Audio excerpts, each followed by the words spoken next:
Hello children and welcome back to my English class. मैं मानसी आप सबका स्वागत करती हूँ। बच्चों, आज हम जो आपका चैप्टर चल रहा था द ऑनेस्ट वुड कटर यानी कि ईमानदार लकड़हारा, इसको ही कंटिन्यू करेंगे और इसका देखेंगे कि इसके एंड में क्या होता है चैप्टर के एंड में। तो चलिए पढ़ते हैं story the honest would cutter. तो बच्चों, अभी तक हमने स्टोरी में पढ़ा कि एक वुड कटर होता है, लकड़हारा होता है, जो कि गांव में रहता है। एक दिन वो अपने गांव के पास कहीं जाता है लकड़ी काटने अपने काम पे, जैसे रेगुलर होता है। तो अपनी कुल्हाड़ी लेके जाता है। बहुत ज्यादा गर्मी के दिन होते हैं तो उसको प्यास लगती है, तो वो पास ही के नदी पे जाता है पानी पीने। पानी पीते हुए गलती से उसके हाथ से जो उसकी एक्स यानी कि उसकी जो कुल्हाड़ी होती है वो स्लिप कर जाती है और नदी में गिर जाती है। अब वो जोर जोर से रोने लगता है, क्योंकि वो जो कुल्हाड़ी होती है वही उसका एकमात्र सहारा होती है। उसके फैमिली को जो है अर्निंग उसी से होती है और फैमिली उसी से चलाता है, इसलिए। तो उसको इस तरह रोता हुआ देख के वो जो रिवर गॉडेस होती है यानी कि नदी की जो देवी होती है, उसको उस पर दया आ जाती है और वो बाहर आती है और उससे कारण पूछती है कि तुम क्यों रो रहे हो। तो वो लकड़हारा उनको बताता है कि किस तरह से वो यहाँ अपने काम पे आया था, प्यास लगी, पानी पीने आया और उसके हाथ से ये जो कुल्हाड़ी थी उसकी वो छूट गई, पानी में गिर गई और अब वो जो है अपने परिवार का भरण पोषण कैसे करेगा, इस बात से चिंतित था। तो जो रिवर गॉडेस होती है उसको उनको उस पर दया आ जाती है और वो नदी में जाके एक गोल्डन एक्स यानी कि सोने की कुल्हाड़ी लेके आती है। अब उसकी जगह अगर कोई और होता तो वो शायद ले लेता वो सोने की कुल्हाड़ी आराम से, बट वो बहुत ही ईमानदार आदमी था। तो वो कहता है कि नहीं, ये मेरी कुल्हाड़ी नहीं है। तो फिर से वो जाती है नदी में और एक चांदी की, एक सिल्वर एक्स लेके आती है और उससे पूछती है कि क्या ये तुम्हारी कुल्हाड़ी है। तो वो चूंकि बताया जैसे मैंने आपको कि वो बहुत ही ईमानदार व्यक्ति है, तो वो फिर से उसको भी मना कर देता है और फिर कहता है कि नहीं, मेरी तो एक जो है साधारण सी आयरन की, लोहे की कुल्हाड़ी है, तो वो मेरी है। अब देखिए इसके आगे हम पढ़ना स्टार्ट करते हैं। तो गॉडेस पूछती है, जो देवी होती है, पूछती is this your axe dear. जो चांदी की कुल्हाड़ी होती है वो दिखा के वो पूछती है। वुडकटर कहता है no no, this is silver axe, but my axe was made of iron. तो कहता है कि नहीं नहीं, ये तो एक चांदी की कुल्हाड़ी है, पर जो मेरी कुल्हाड़ी थी वो तो आयरन यानी कि लोहे की बनी हुई है। The river goddess went into the water again and came out with an iron x. अब जो ये नदी की देवी होती है, ये फिर से पानी के अंदर जाती है। अगेन का मतलब क्या होता है, फिर से। और क्या करती हैं, बाहर आती हैं एक आयरन एक्स लेके यानी कि लोहे की जो उसकी जो कुल्हाड़ी होती है वो लेके वो बाहर आती हैं। गॉडेस, अब देवी होती है, वो पूछती है इज दिस योर्स, क्या ये तुम्हारी है। वुड कटर, वुड कटर कहता है, लकड़हारा कहता है yes yes, this is mine. Mine मतलब मेरी। तो बहुत खुशी से कहता है कि हाँ हाँ, ये तो मेरी है। गॉडेस, जो देवी होती है, वो कहती है you are a very honest man, तुम बहुत ही एक ऑनेस्ट मैन हो, ईमानदार आदमी हो। I am pleased with you, मैं तुमसे बहुत ही खुश हूं। I will reward you for your honesty, मैं तुम्हारी ईमानदारी के लिए तुमको इनाम देती हूँ। रिवॉर्ड यानी कि क्या, इनाम। तो इनाम देती हूँ मैं तुमको। The river goddess gave all the three axes to the wood cutter. और ये कह के जो देवी होती है, नदी की देवी होती है, वो उस लकड़हारे को वो तीनों कुल्हाड़ियां जो है वो खुशी खुशी दे देती हैं। वुड कटर, अब जो लकड़हारा होता है वो क्या कहता है, थैंक यू गॉडेस, वो उनको धन्यवाद बोलता है। You have saved me and my family, और कहता है कि आपने मुझे बचा लिया और मेरे परिवार को भी बचा लिया। किस तरह से बचा लिया, उसको उसकी जो ओरिजिनल कुल्हाड़ी होती है, आयरन की कुल्हाड़ी, वो देके और क्योंकि उससे ही उसका जो है अर्निंग, उसका जीवन यापन हो रहा होता है, तो इसलिए वो कहता है कि आपने मेरी लाइफ बचाई। तो देखिए मॉरल क्या है इस स्टोरी का, honesty is the best policy, यानी कि ईमानदारी जो होती है वही सर्वोत्तम नीति होती है, यानी कि हमेशा हमें ईमानदारी से काम लेना चाहिए। तो बच्चों, ये तो रही इस कहानी की बात। अब आपको पता है कि इसके आगे भी एक कहानी है जो कि बाद में इसके जोड़ी गई, ये कहानी बनी उसके बाद ये कहानी जोड़ी गई। उसमें ऐसा होता है, वो कहानी मजेदार है, मैं आपको जरूर सुनाना चाहती हूँ। कि अब जैसे कि ये हुआ, फिर वो अपने घर जाता है, ये जो लकड़हारा होता है वुड कटर अपने घर जाता है। एंड देन उसका एक नेबर होता है, उसका जो पड़ोसी होता है, उसको भी ये बात पता चलती है कि ऐसे ऐसे हुआ इसके साथ। बट वो जो नेबर होता है वो बहुत ही लालची इंसान होता है, इसके जस्ट अपोजिट होता है। He is a very greedy person. तो वो अपने लालच के मारे सोचता है कि मैं भी ऐसे ही करूंगा, वहां पे जाऊंगा, जैसे जैसे इसके साथ हुआ मैं करूंगा, तो मेरे पास भी सोने और चांदी की कुल्हाड़ी होगी। ये सोच के वो वहां जाता है।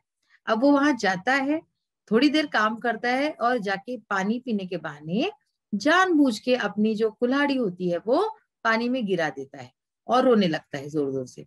तो जैसे पहले हुआ था वैसे ही वो जो देवी होती है उनको दया आती है और वो बाहर आती है।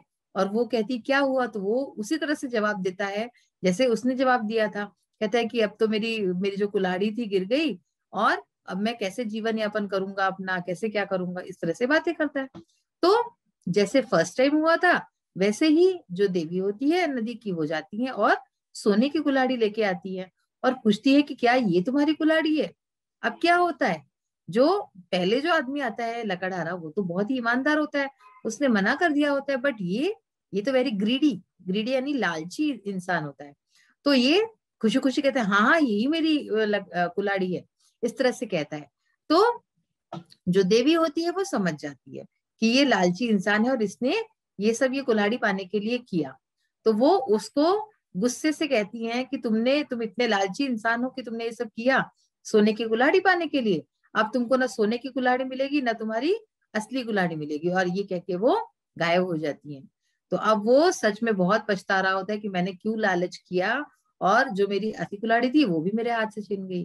तो जैसे इस कहानी से जो अभी हमने पढ़ी, उससे हमें क्या शिक्षा मिलती है कि honesty is the best policy. यानी कि यानी कि हमें हमेशा ईमानदारी से काम करना चाहिए, ईमानदार होना चाहिए। तो वैसे ही जो दूसरी कहानी मैंने आपको सुनाई उससे भी एक शिक्षा मिलती है क्या, कि लालच बुरी बला है। लालच हमें अपनी लाइफ में कभी भी नहीं करना चाहिए, उससे हमेशा हमारा नुकसान होता है। उम्मीद है आपको कहानी पसंद आई होगी। अब आइए हम पढ़ते हैं ये न्यू वर्ड्स हमारे चैप्टर में जो आए थे और उनके मीनिंग। वर्ड्स देखिए, ऑनेस्ट। इसमें हमेशा ध्यान रखिएगा कि इसमें एच है बट ये एच साइलेंट होता है। कुछ हमारे वर्ड्स ऐसे होते हैं जो साइलेंट होते हैं, जिनका हम प्रोनाउंसिएशन नहीं करते हैं। तो ऑनेस्ट देखिए यहाँ पे भी आ लिखा है ना, तो ऑनेस्ट इसका मतलब ईमानदार। Next word is x, x का मतलब कुल्हाड़ी। देन स्लिप्ड, स्लिप्ड यानी फिसल गया, है ना, स्लिप यानी फिसलना। गोल्डन, गोल्डन का मतलब है सोने का, सिल्वर मतलब चांदी, और आयरन, आयरन मतलब लोहा। इसमें भी आर जो होता है वो साइलेंट होता है, तो हम इसे आयन भी कहते हैं, आयन। ठीक है, तो आयन लोहा। रिवॉर्ड, रिवॉर्ड में पुरस्कार देना, ठीक है ना, पुरस्कार देना। अब ये तो हो गए हमारे वर्ड मीनिंग्स। कॉम्प्रिहेंशन क्वेश्चंस हम अपने लास्ट सेशन में कर चुके हैं। तो अब देखिए जैसे कि ये क्वेश्चन था, the wood cutters x was made of. तीन ऑप्शंस दिए हैं, गोल्ड, आयरन, सिल्वर। तो किस चीज की बनी थी, आयरन की। ऐसे भी आपको इस तरह के क्वेश्चंस भी आ सकते हैं, तो इसलिए इनकी भी आप जो है अच्छे से तैयारी करके रखिए। अगर आपको आंसर्स अच्छे से आते, स्टोरी आपने ध्यान से पढ़ी है, तो किसी भी तरह का क्वेश्चन आपके लिए डिफिकल्ट नहीं होगा। सेकंड है, देखिए ब्लैंक दिया हुआ है, came out of the river, यानी कि नदी से कौन बाहर आया था, रिवर गॉड, रिवर विच या रिवर गॉडेस। तो रिवर गॉडेस आई थी। जो विच होता है ना, जैसे कि भूत प्रेत होते हैं और इस तरह का होता है, तो डायन जिसको हम कह सकते हैं, तो उसको विच बोलते हैं इंग्लिश में। फिर हम वर्ड पावर कर चुके हैं अपोजिट्स के। नेक्स्ट है लैंग्वेज प्रैक्टिस। लैंग्वेज प्रैक्टिस में देखिए मटीरियल नाउन पढ़ेंगे आज हम। Material noun is the name of a substance with which things are made. जिन मटेरियल नाउन क्या होता है, ऐसा सब्सटेंस होता है जिससे चीजें बनती हैं। ऐसी कोई भी चीज जिससे चीज बनती है वो मटेरियल नाउन में आती है। देखिए एग्जांपल दिया इसमें, cotton, plastic, milk, cement, silver. तो ये सब चीजें जितनी भी हैं इससे चीजें बनती हैं, कोई और नई चीज बनती है। तो इसलिए जो चीज होती है कोई जिसको हम छू सकते हैं, देख सकते हैं, all that are material noun. ठीक है, तो जैसे ये सब दिया है, इसके अलावा भी कई सारी चीजें हैं जो मटेरियल नाउन में आ सकती हैं। आप इसमें देखिए कि choose the material noun from the box and fill in the blanks. तो यहाँ देखिए मटेरियल नाउन्स के नाम दिए हुए हैं, plastic, glass, would, gold, marble, leather. ठीक है, तो ये सब चीजें भी आपके मटेरियल नाउन में आएंगी। तो इनको किस तरह से करना है ये हम आगे देखेंगे। फिर आता है आपका answer the following questions in yes और नो। यस या फिर नो में हमको आंसर्स देने हैं क्वेश्चंस के। One is done for you, देखिए एक इसमें दिया हुआ है, will you come to school tomorrow, क्या कल तुम स्कूल आओगे। तो हर क्वेश्चन का जो है या तो यस या तो नो, बस आपको ध्यान रखना है किस तरह से लिखना है। अगर हम नो में लिख रहे हैं आंसर तो no I will not come to school tomorrow, तो नो के साथ नॉट भी लगेगा अगर आप नो में आंसर दे रहे हैं। नो, अब यू पूछा है इसलिए इसमें आई आ गया, आई विल, तो ये जो फर्स्ट टू वर्ड्स है ये इधर उधर हो जाते हैं, ठीक है ना, एक्सचेंज हो जाते हैं। आई विल, फिर उसके बाद नॉट आ गया, नॉट कम टू स्कूल। अब do you love to play outdoor games, suppose आपको अच्छा लगता है बाहर के गेम्स खेलना, तो आप लिखेंगे yes I love to play outdoor games. इस तरह से और भी है जो कि हम आगे करेंगे। और फिर है हमारी एक्टिविटी के क्वेश्चंस जो कि है, do you think that the wood cutter was right, give reasons for your answer, क्या आपको लगता है वुड कटर सही था, अगर हाँ तो उसके जो है आपको रीजन देने, कारण बताने। और what would you do if you find a pencil box in the playground, अगर आपको एक प्लेग्राउंड पे पेंसिल बॉक्स मिलता है तो आप क्या करोगे, क्या आप उसको रख लोगे अपने पास या किसी और को दोगे।